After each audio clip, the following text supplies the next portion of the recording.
All right. Hello, everybody. My name is Alan Kingsley, and welcome to a basic APA workshop. I am one of the graduate advisors here at Post, and I'm going to be going over all the basics of APA today. I'm going to go ahead and share my screen. Just for anyone who's that joined us recently, I am recording this tonight. It's going to be up on the Advising YouTube channel in the morning. You can always contact myself or your advisor and ask for the link or ask to be connected with me, and I am more than happy to share. We'll have some time at the end for questions and answers. And here we go. And I'll be stopping periodically to make sure that you all also have that opportunity as we move from topic to topic. So let me go ahead. I'm going to share here.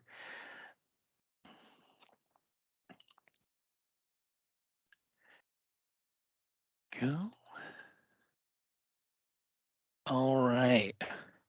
And please just make sure your microphones remain muted except when we're doing questions and answers. Again, we have a decent sized crowd here tonight, and I just want to make sure everybody is going to be able to hear and to participate. So let me go ahead, and here we go. All right. So as I said, today we're going over basic APA workshop, the basics of APA format. All right, this is one of two webinars that we do on APA. Tonight we're going to go over the basics of APA style, what a title page should look like, the things you need to know about the body of your paper and in-text citations, something on reference pages that come at the end of your papers, and as I mentioned, time at the end for Q&A. Now, we offer two workshops on APA format. This is our basic one. Tomorrow night will be our advanced one. Next week, we're also going to be running them. We'll be running the advanced on Monday and then the basic on Tuesday. So if you want to learn more, if you want to learn about all the weird citations you can get into, then you can show back up tomorrow or next Monday. I'll be doing this here. Excuse me. Everything we're talking about tonight comes from the Purdue University OWL. If you're unfamiliar, the Purdue OWL, OWL stands for Online Writing Lab. That is the gold standard of APA format on the internet. All right, if you're ever not quite sure where to go or how something should look, go to the OWL. All right, they can be a little dry, but they are comprehensive and they are correct. So we have something here through Post as well called Academic Writer. Academic Writer is excellent. I highly recommend it, but everyone knows the Purdue OWL, and it's never going to steer you wrong. So for starters, APA style, something that's not on the bullet points here. APA style is one of several different writing styles that universities use across the country and internationally. It has to do with how you format and cite your papers. If you were to go to another university, you may find that they use MLA style or Chicago style or scientific. There are several others, and sometimes even different majors within the university will have different styles. At Post, we just decided to make this easy. Everything is APA. So APA was developed by the American Psychological Association. That's why it is APA. And we use the 7th edition. Now, every once in a great while, APA is going to update itself. I think this update happened 3 years ago, and it was the first time in a long time that we moved from 6th editions to 7th. If you're coming back to us after some time away, if you've been gone since 2019, maybe, you may see some things in APA now that look a little different. All right.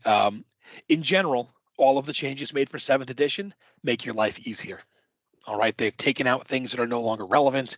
They've removed some redundant words and just mostly made things simpler to follow. So 7th edition, all of our classes should now say 7th edition. All of our instructors should now be working within 7th edition, just in case there's ever any confusion. So indenting in your paper. This is, again, just basic APA stuff. Your papers should all be double spaced with 1-inch margins on every side. All right. Don't write single space papers unless your professor explicitly tells you you should be writing something single spaced. If you're doing single space, you're doing way too much work. All right. If you're writing a 3-page paper, single spaced, you're writing like a 5.5 or a 6-page paper, double spaced. You're doing a lot more than they need. Single spaced, double spaced rather, is easier to read. It is easier for your professor to make notes if they're handwriting any kind of feedback. And it simply, again, just makes things a little easier for everybody. 1-inch margins tends to be the default on any kind of like MS Word or any other kind of word processor you're using. 1 inch is standard. So you probably don't need to tweak anything. In fact, in general, I think you can just not tweak things and you're most certainly going to be fine. Indenting is mentioned here at the start of a new paragraph for any paper that you write using APA style. So everything you're going to write here at Post, new paragraphs should always be indented, just like when you were in grammar school. The first line of every paragraph is just pushed in a little bit. In 2023, in the internet age, it's becoming more and more popular to not have indents between paragraphs, but APA says indent. The font that you are writing in, 12-point Times New Roman. All right, that is APA approved. There are a couple of other approved fonts. Calibri is one. Arial is one. There might be one more, but generally speaking, 12-point Times New Roman. So if you are making things smaller than that, you're going too small. If you're making them larger than that, then you're cheating. Kidding. But 12-point Times New Roman, it's not going to steer you wrong. And again, if you want to use something different or you think maybe you should be using something different, check with your professor. Headings and subheadings within your paper. All right. Follow the instructions of your professor and of the assignment that you are writing. But in general, you do not need to break up your paper with like little mini headlines. Okay. Again, this is something that is pretty popular in internet writing. It's something that's pretty popular. If you still get print magazines, you get Newsweek, you're going to see they've broken up their article into sections with a headline in front of each one. You do not need to do that for papers in APA style. You don't need to write introduction at the top of your introduction. You don't need to break your paper into sections. All right, one of the things that is important to do as a student, doubly important as a graduate student, is to make sure you are writing at a graduate level and that you are using your words to help you transition from one sentence to the other and not just ending a sentence and putting in a big chunky headline. All right. If you're ever not quite sure how to do that, or you're not quite sure how to move from one topic to the next, we have here on campus the Center for Academic Success. They are fantastic. They work with students online all the time. You don't have to be in Waterbury, although if you are, you can come to campus and say hi. However, they work with students online all the time, and you can work on your transitions with them. You can work on your writing style. You can work on, if you feel like you are writing needs a little improvement, they're great. But headings and subheadings, sorry, getting away from that. Headings and subheadings, in general, you don't need them unless the instructions or your professor says otherwise. All right. Also, APA style means page numbers on every page, including your title page. We're going to see an example of this in a moment, but it is in the top right of every page, top right corner. All right. It's not left. It's not bottom. It's not center. It is top right. That is correct APA style.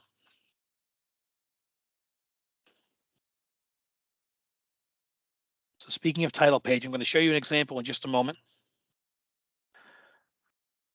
But in general, title page looks like this. So your title is, of course, at the top of the page.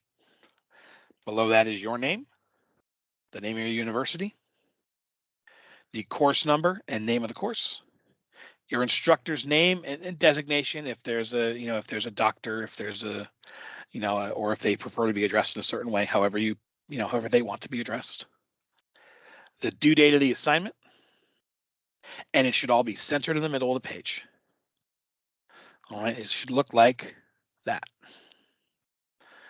All right, so title of the paper there in bold, but nothing crazy beyond that. Again, there's no giant fonts, there's no underlining, there's not a picture. It's just the title in bold, center in the middle of the page, and then your name, post university, the name of your course, the name of your professor, and the date it's due.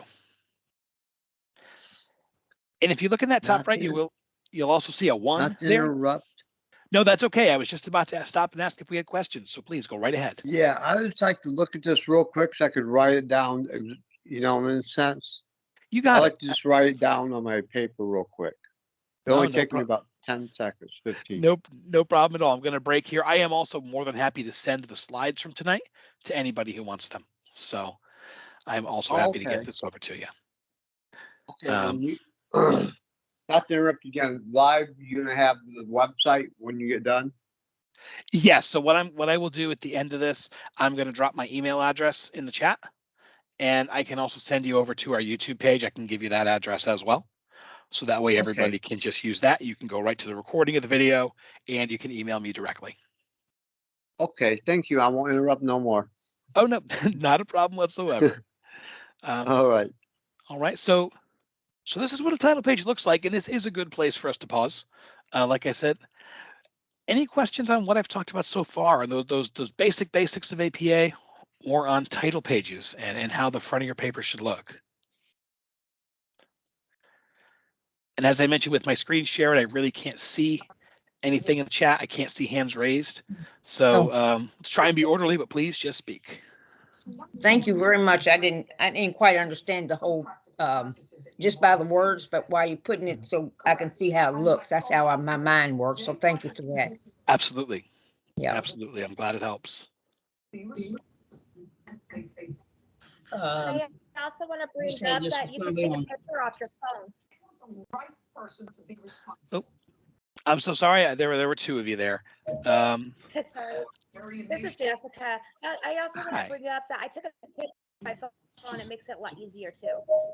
Yes, that's true. For anybody following along, you can just you take if you're watching on your phone, you can take a snapshot on your phone, and that's a nice easy way to keep this information handy. Good tip.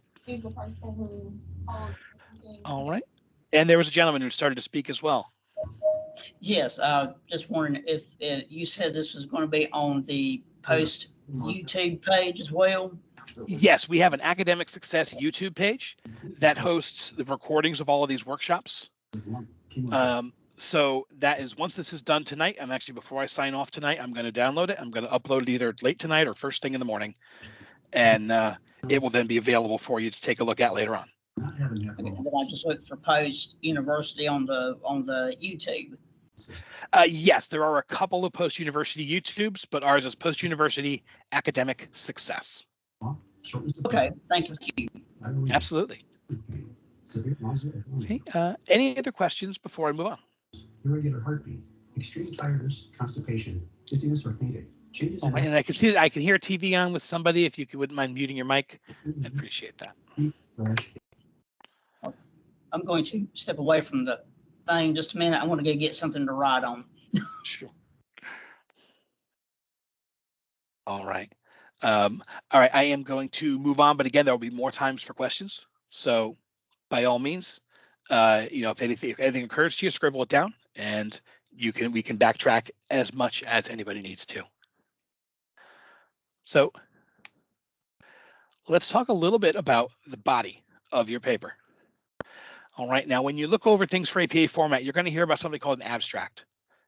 In general, you're not going to need to do abstracts. It's kind of an outdated concept. It is basically something that is a 250-word summary of what your paper is going to be. So before they read your paper, it's going to give them a summary of your paper. But that's not really something people use anymore. You may run into a class where they ask you to do it, or a professor who likes them. But if it's necessary, it shouldn't be any more than 250 words, just kind of summarizing everything that they're about to read. It's its own separate page in between the title page and the first page of the paper. But like I said, more than likely, you are never going to need to do an abstract. But I didn't want to just skip it. Right. So the first body page of your paper you are going to reiterate the title of your paper. It's bold, it's in the center, just above the first body paragraph. And again, I have an example of this that's coming. But so it's listed on the title page, and it's listed again on the first page of your paper, just right above the first paragraph. It's nothing, again, nothing grand, nothing, nothing bombastic. It's just listed a second time. As I mentioned earlier, you do not need the word introduction or anything like that. You can just jump right into your introductory paragraph. Okay. Anything that you write in your paper that comes from a source, and that is, especially at the graduate level, that's something you're going to be doing a lot. It's not going to be too often in your academic career that you're simply writing opinion papers. And if you are, you should still have them backed up by research. So often you are relying on sources, on outside research that you have found that is, credible, that's been, that's been peer reviewed, that's been vetted, professional research that is helping you reach your conclusions. And anytime you do that, you need to include an in-text citation. All right, this is if you pull a direct quote from something, but this is also if you summarize or if you are paraphrasing something. Even if you're not using their direct words, you still want to give credit to the people whose research you've read. You want to make sure that if your reader wants to do more research, they want to see what you read, that they can easily find it. And honestly, you want to make sure that you're covering your butt a little bit too. If you've read research that created a wrong conclusion and you wrote about a wrong conclusion, let's make sure that you can say that this is where I got my information from, and it's peer reviewed and it's vetted and it occurred in the scholarly journal, and that's where my thing came from. You want to make sure that people don't think you're just coming up with things off the top of the dome. It's in-text citations are life here. Now, when you're citing, and I have a toddler in the other room who is screaming. I don't know if you can hear that, but I apologize if you can. So if you are including a source, there are two pieces to this. There's an in-text citation that occurs in the body of your paper. And then there is a larger reference entry that appears at the end of your paper. And we're going to get to those. But when you're talking about things in the middle of your paper, your in-text citations are actually just going to show up in the middle of your paragraph. All right, it's at the end of whatever is your final sentence that's either quoted or paraphrased or summarized. You want to make sure there's an in-text citation there. There are a few different ways that they can appear, but typically an in-text citation is the last name of the author, comma, the year that the work was published, in parentheses. And that's it. That's your basic in-text citation. All right, I'm going to show you what this looks like instead of just speaking in vagaries here. So here we have the first page of someone's paper. And if you notice the title of the paper here, Branching Paths, a Novel Teacher Evaluation Model for Faculty Development. Top of the page in bold, but no big whoop made about it. There was also a title page before this that listed the same thing, but we're putting it a second time because it was the first page of the paper. Now, if we look a couple lines down, you're going to see highlighted here, Lewis, 1996. And it's open parentheses, Lewis, comma, 1996, close parentheses. That is your most basic version of an in-text citation. And when in doubt, that's the thing you should do. All right. It's the author's last name and the year that your source was published. And that's it. For the middle of your paper, that's all you need. What Lewis 1996 is telling your reader is that I got this from a source. You're going to find more information about Lewis at the end of this paper. That is what that indicates to your reader. Now, there are a few variations on this. Like I said, there's a lot of different ways you can do it. A lot of these different ways of citing things are going to be covered in the Advanced APA workshop, which once again is running tomorrow, hosted by my colleague Marilyn, and I'm hosting next Monday. But I'll point out a couple of them here. If you look in the second paragraph, you'll see Remmers and Brandenburg, 1927. All right, there are two authors, but the single title, they both get noted in the in-text citation. Remmers and Brandenburg, comma 1927. Easy peasy. A little further beyond that, you can see there's actually several sources here that all had the same information. So all three of them they're being given credit. Gavin Simpson, 1994, semicolon, Lewis, 1996, semicolon, McKeechee, 1996. These are three different sources that this author relied on. They all said the same thing, so he gave them all credit. He or she gave them all credit. There are a lot of different ways that you can do it. And actually, right at the top here, there's another one with Theall in 2017. It looks very different.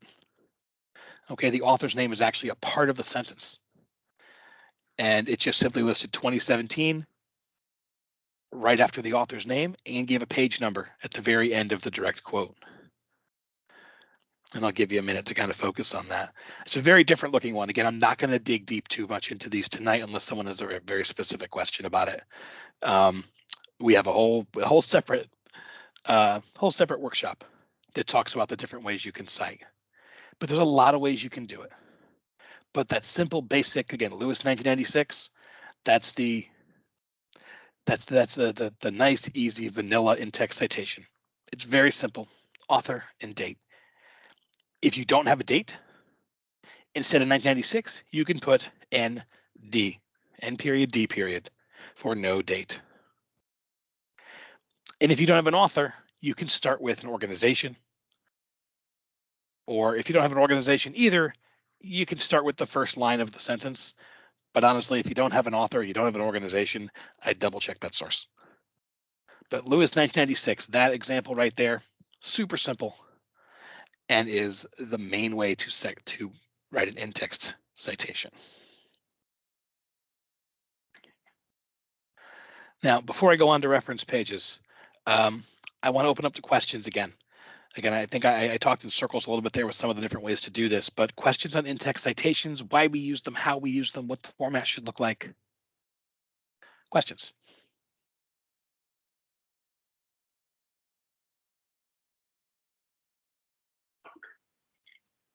Yes, I have one. Yeah. Yes, please.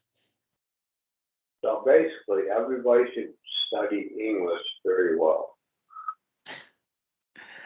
It couldn't hurt. Oh, you should actually have a little course on this basic English class, so everybody can come back. Because I'm 57 years old, and I haven't been to school in a while. You know what I'm saying?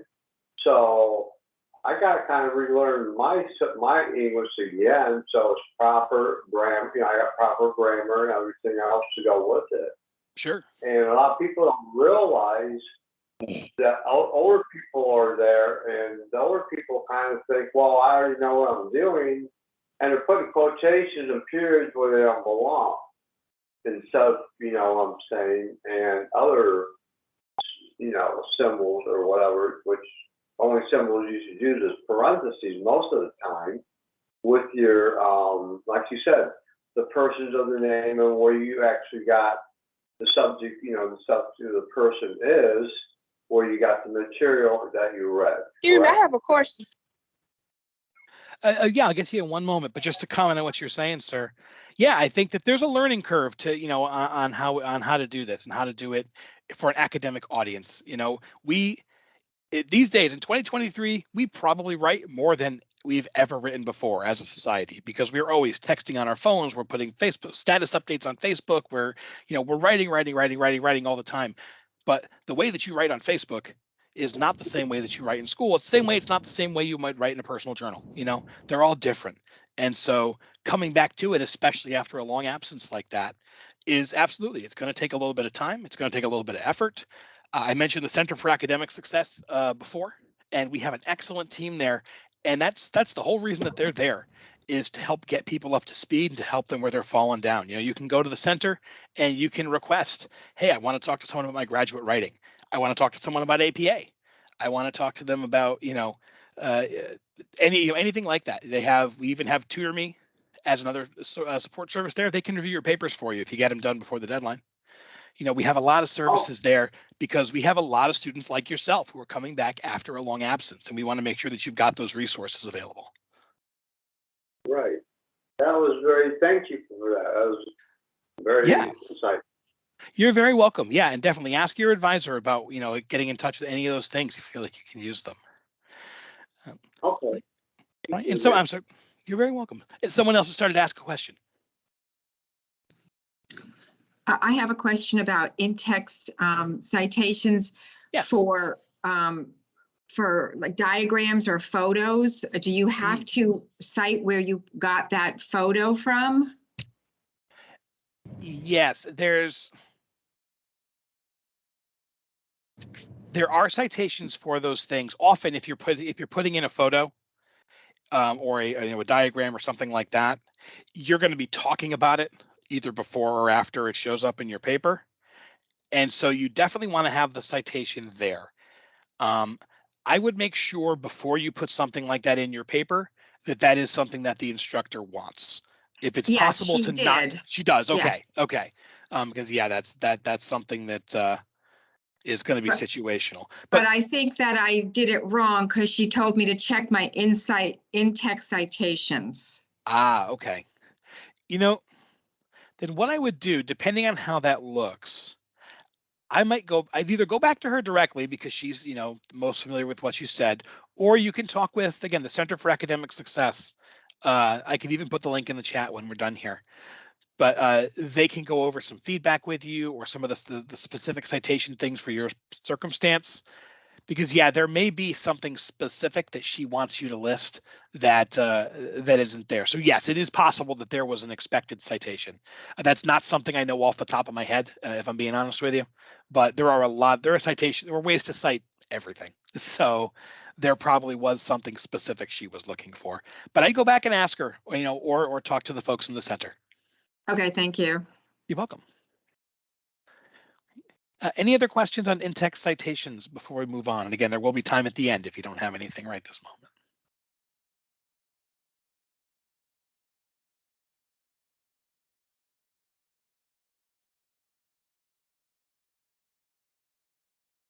Okay. All right, I'm going to move on then. And we're going to talk a little bit about reference pages. Okay, so reference pages, as I mentioned before, this is at the end of your paper. All right, when you are finished with everything, you are going to have a page at the end that gives all of the references that you used in the creation of this paper. All right, anything that you put an in-text citation for in the body of your paper should also appear here in your reference pages. We're going to have the expanded information on this source. And anything you have on your reference page should be showing up somewhere in the body of your paper. You shouldn't have a reference on your reference page that isn't anywhere in the text of your paper. So a reference page, again, this is a separate sheet of paper from the body.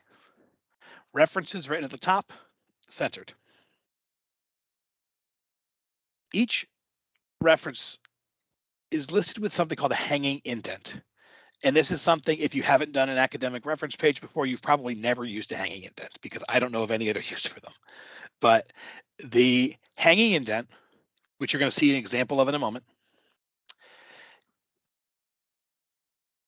starts each reference at the margin, but if it spills onto a second, third, fourth line, it indents those. So it almost looks like a panhandle. It looks like a like a soup pot.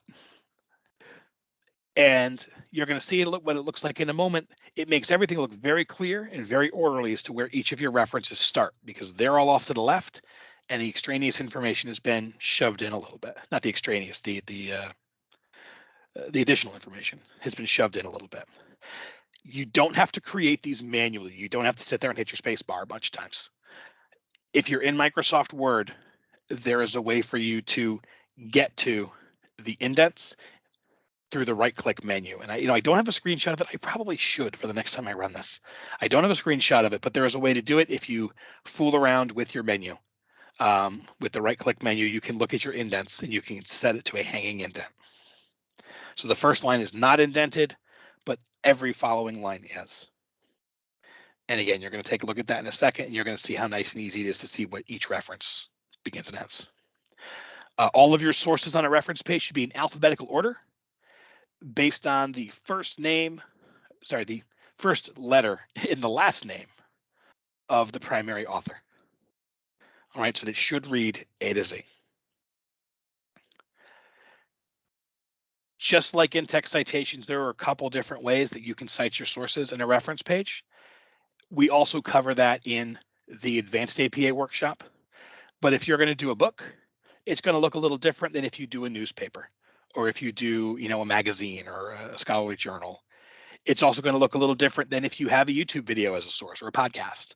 Those all have different ways that you'd list them. But the nice thing about them is that every book follows the same format. Every journal follows the same format.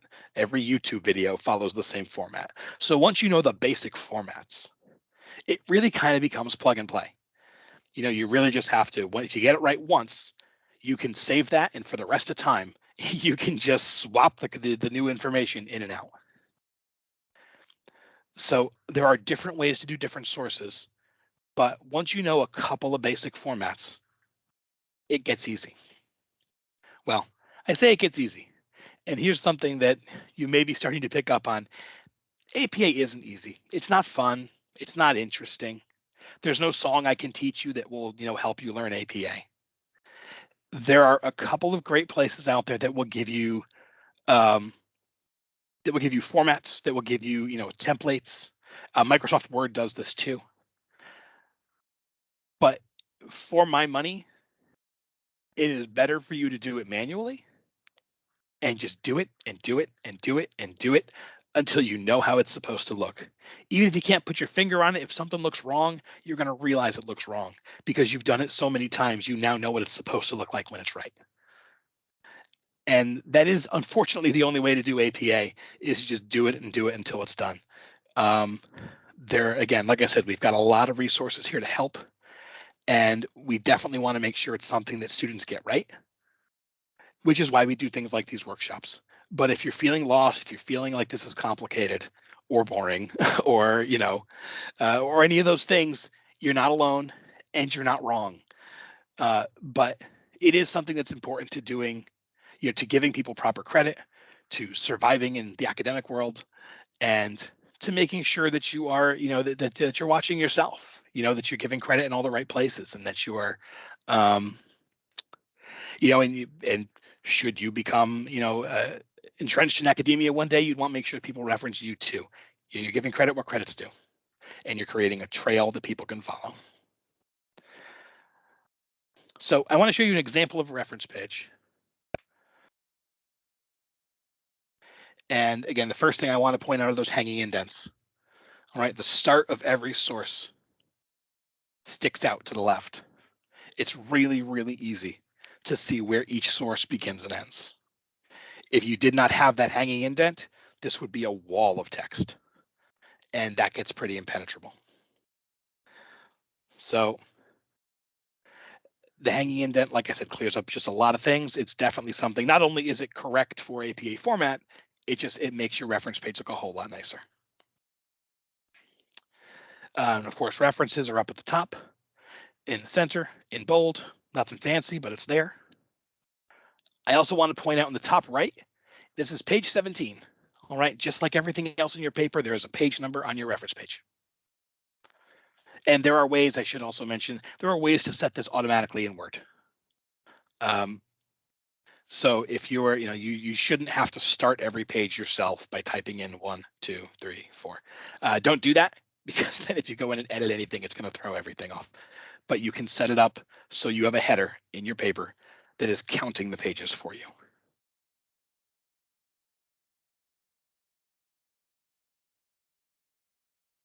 All right, and there are a couple of different formats in here. I'm not going to deep dive on them unless someone has a specific question.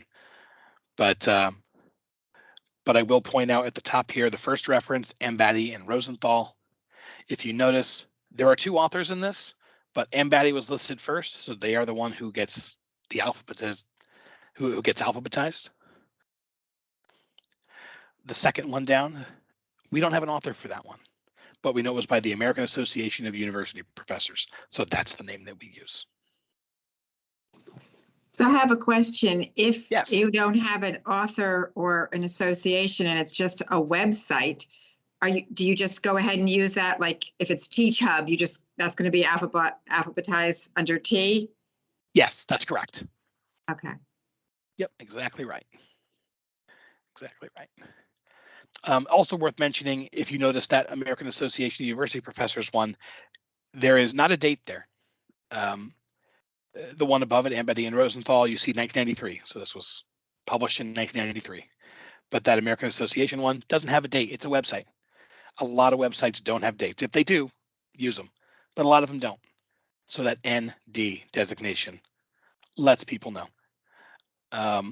If you don't have a nice association like that and you don't have an author name and you don't have a date anywhere on the paper, that's another time I'd start to question that reference. Usually if you are using a scholarly source, it's going to have all that stuff. You know, you want to make sure that proper sourcing is great, but if you're just relying on somebody's live journal from 2003, then, you know, you may not be in the best source to help back up what you're saying. So there are a lot of different ways to do it, but you probably should have a date, a name, or an industry, or not an industry, but an organization. A few other little bits and bobs here. One of the things highlighted in the middle of the page here, there's a website that is http://dx.doi.org. DOI stands for Direct Object Identifier. You don't need to know that. But what a DOI is like a social security number for a piece of writing. All right. If you have a DOI in one of your articles, you should put it in your reference page. All right, because that is something that there is no other place that's going to, if your reader has that DOI, the only place that's ever going to lead them is to a copy of your article. It's a really handy thing to have. A lot of journals have them. If you get sources through our library, which you often will be, a lot of them will have DOIs. It's not required. It's not something you need to have. It's not something that you're going to see on every single source. But if you have a DOI, you should use it. Again, we talk more about this in the advanced workshop. But a DOI is something that looks a little weird. Most people haven't seen it unless you've been neck deep in APA. And yeah, if you've got it though, listing it there is good for making sure that you are directing people to the right place.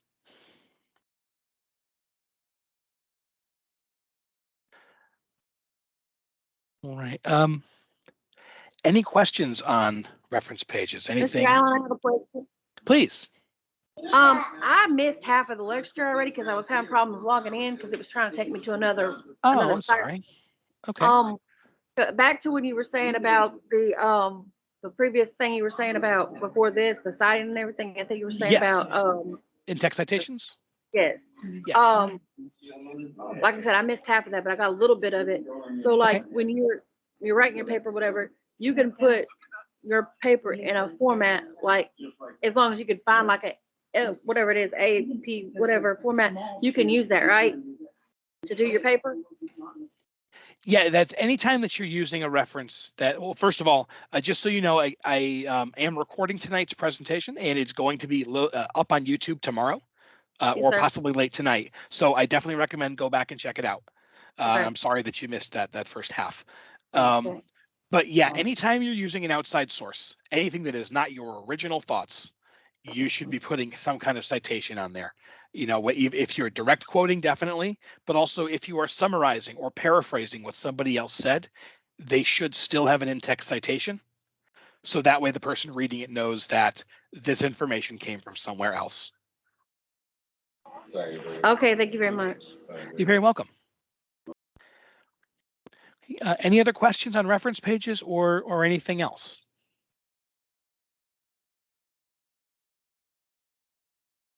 I think I just have one more. Yeah, okay, just a couple little resource things at the end here, but we are getting to the end of our time. So,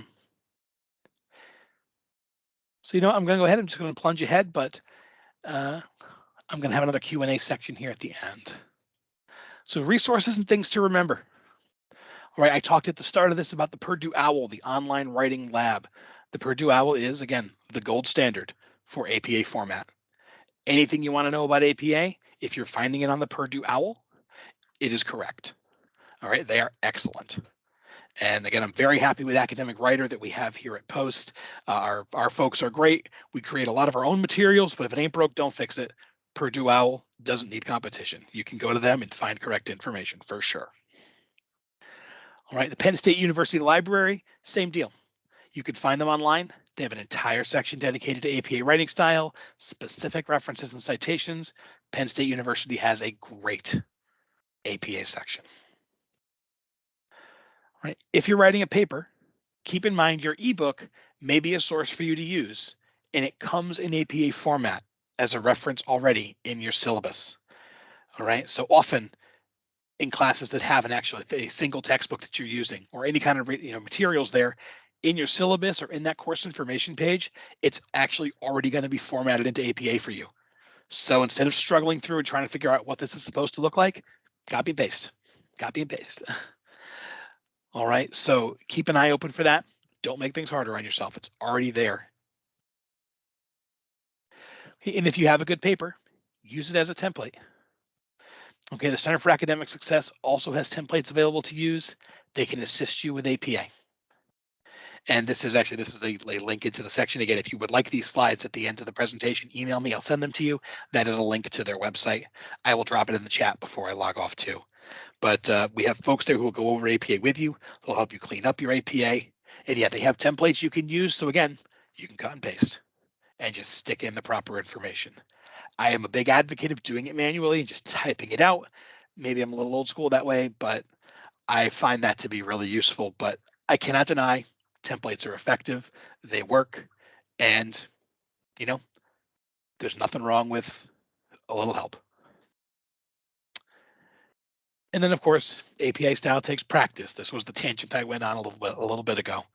All right, APA it's not simple. And it's something that takes time and practice, but you will get there. So don't get frustrated. Don't get upset.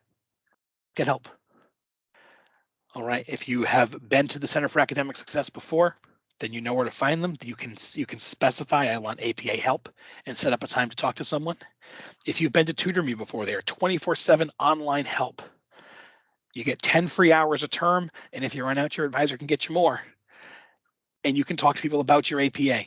Just because you're in a counseling class doesn't mean you can only talk to the counseling advisors there. If you need APA, they can hook you up with someone APA.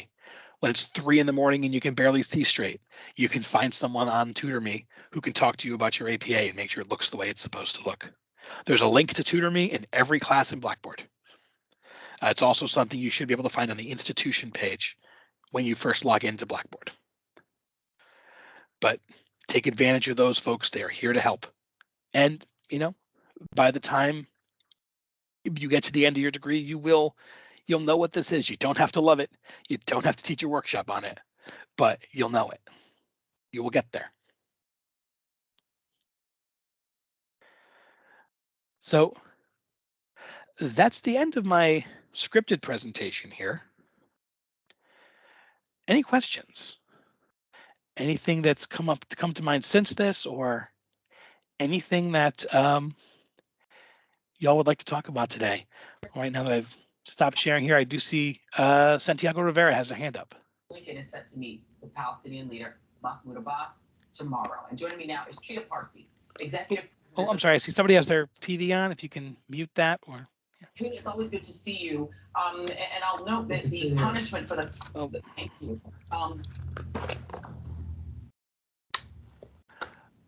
All right, Santiago. Yes.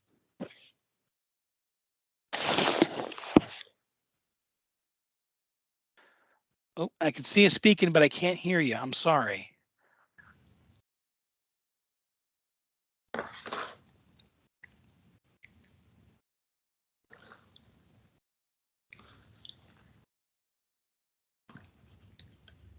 All right. I'm sorry. I've still got nothing. If you do want. Oh, yeah, you did. Oh, no. Mute button. Hey, there you are. I think oh, no. I'm sorry, maybe that wasn't you, Santiago. If you're able to type into the chat, I can see the chat now that I've stopped sharing my screen. I'm very sorry. I definitely am happy to talk. While he's typing, are there any other questions? I'm sorry, Santiago.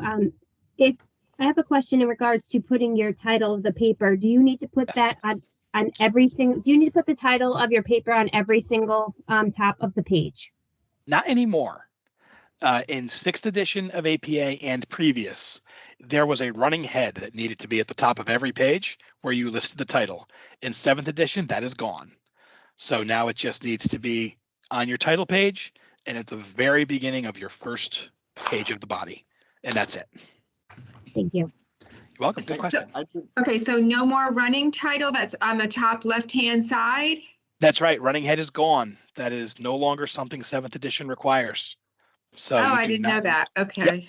Yep. You no Okay. longer need to do that. Okay.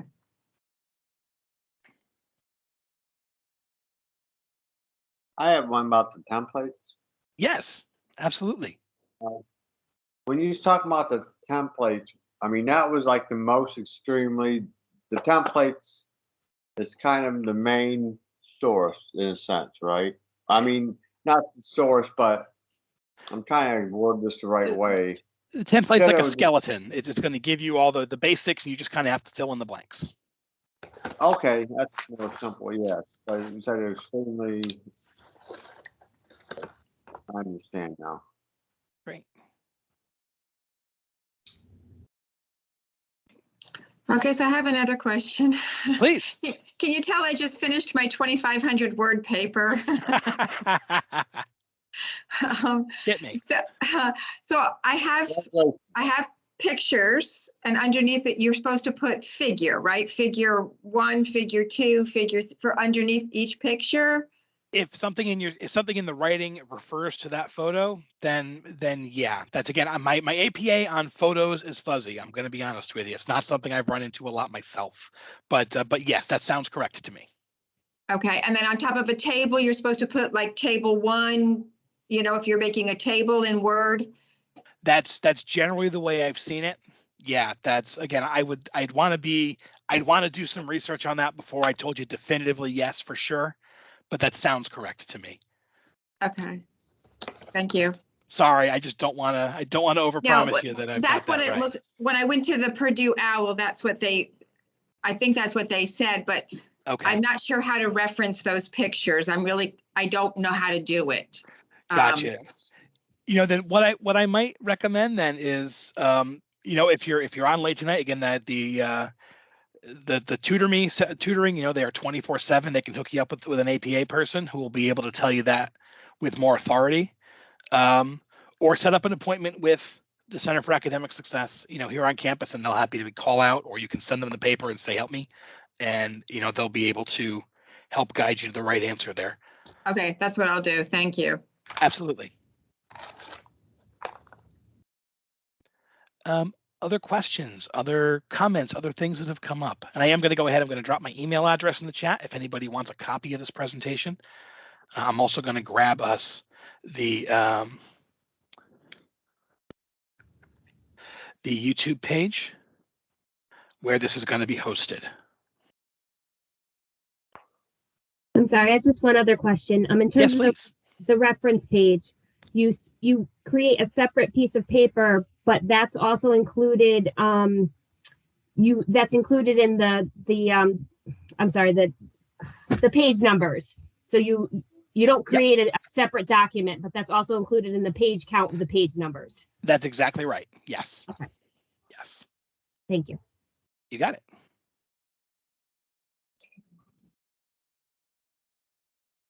All right. I'm sorry, I normally have this. I had to move rooms tonight, and so I normally have a whole bunch of things at my disposal I can copy and paste into the chat, but I don't have one right now, but I want to get it for you guys. So just bear with me here.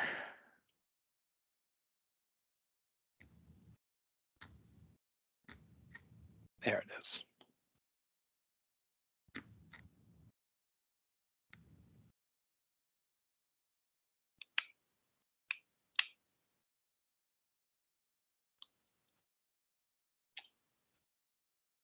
While he's doing it, anybody watch that football game? Those playoff.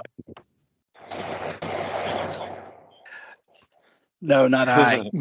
Not I.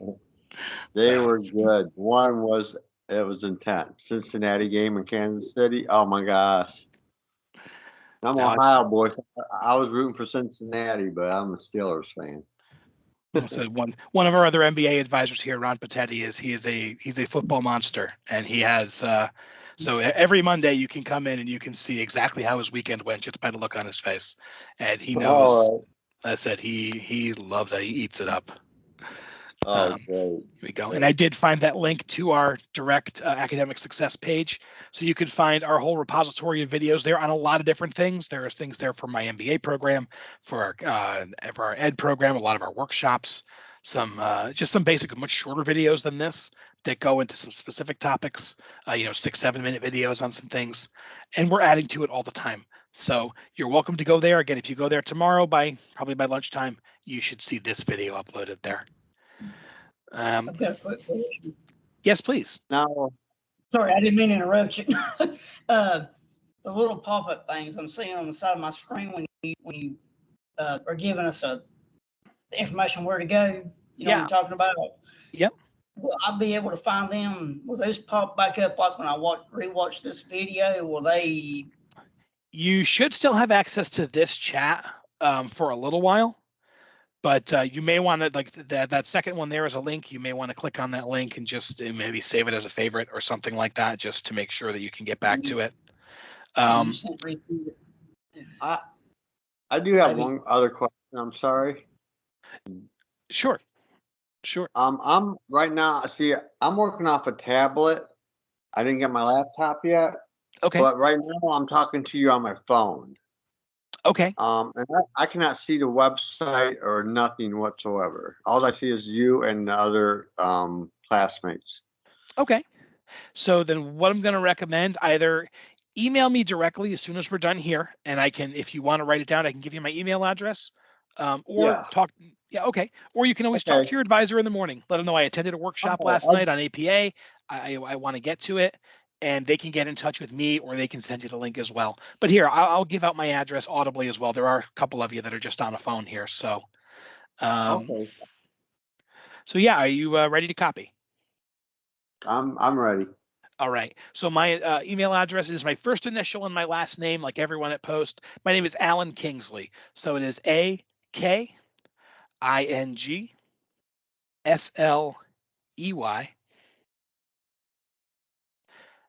@post.edu.